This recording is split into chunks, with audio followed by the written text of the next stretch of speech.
Hi, my name is James Kim, and today I will be talking about my project 3.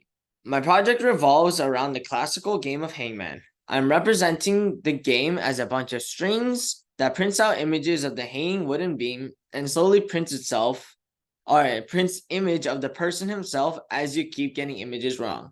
In my game, you can play by yourself or with others, where one person inputs a random word and the others guess.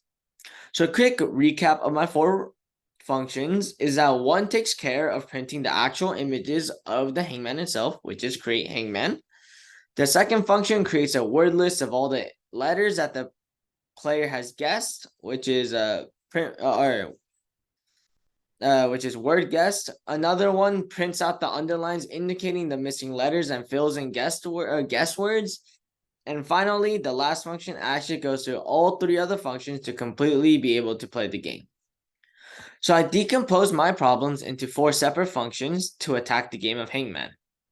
The first three don't really require the others to function properly, so they work independently. However, that all changes in the last code, which calls the other three functions in order to properly work.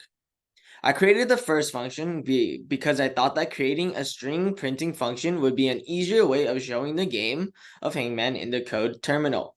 My second function was made because I needed a way of finding out uh, if the players guessed the whole word or not.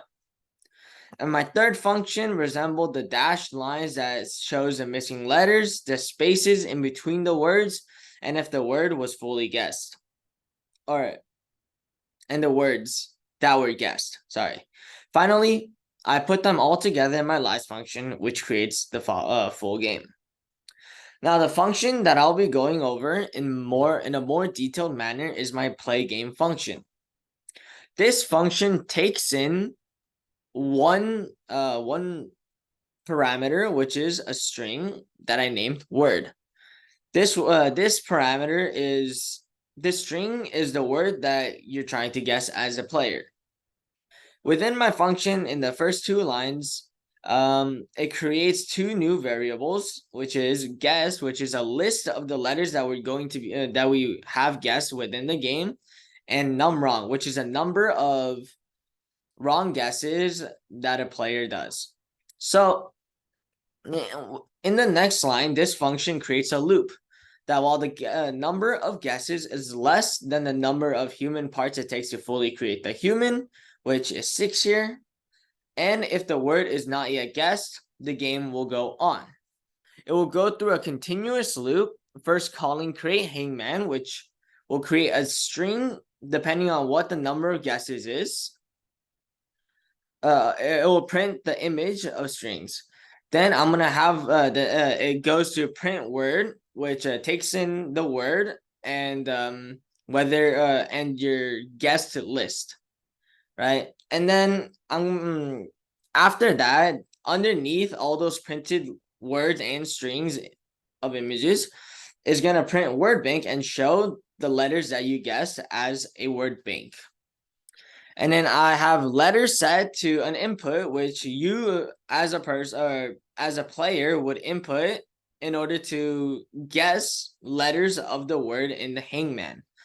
Um, and it will add to the letter list. If the letter was not in the word, then tough luck. No, your number of wrong guesses will go up by one.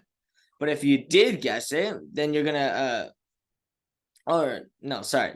If the if your word guessed it turns out to be true, which means that you did guess the full word, then it will show the hangman of or how much of the hangman that you created and print you in the word was, and it'll tell you the word.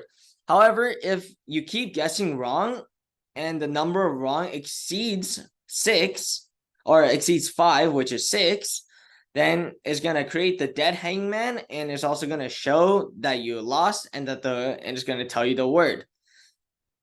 You can keep playing this game, but you have to just keep running the code. And so I have game word is equal to input, which you can input your own word and then play game of that inputted word. Thank you.